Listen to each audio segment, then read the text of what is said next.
इन्होंने बहुत हल्ला किया एसआईआर के बारे में। आपने इलेक्शन रिफॉर्म्स, इलेक्टोरल रिफॉर्म्स के बारे में चर्चा का मौका दिया। 9 और 10 दिसंबर 2025 को चर्चा हुई। लगभग 18 घंटे चर्चा चली। और दुख की बात यह है कि इलेक्टोरल रिफॉर्म्स के बाद इस सारी चर्चा में यह वॉकआउट कर गए जब हमारे तरफ से जवाब देने की बारी है।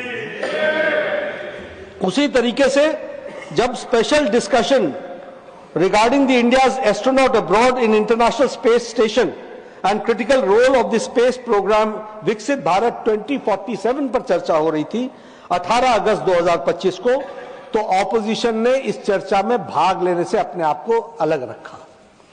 मैं यहां यह भी बताना चाहता हूं कि इनका रिकॉर्ड आपको सामने रखना चाहता हूं। इन्होंने बहुत हल्ला किया, ऑपरेशन सिंदूर, ऑपरेशन सिंदूर, जरा चर्चा करो, पहलगाम का अटैक।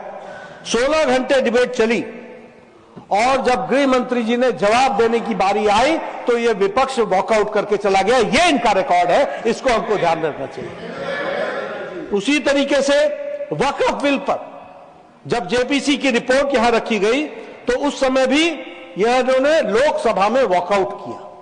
यानी कोई भी जो भी देश के इंटरेस्ट में काम होता है उसमें इनका 2025 के बजट के बाद, डिबेट के बाद जब निर्मला जी खड़ी हुई तब भी इन्होंने वॉकआउट किया। और इस समय भी 2026-27 के बजट पर जब निर्मला जी खड़ी हुई इन्होंने सबको सुना।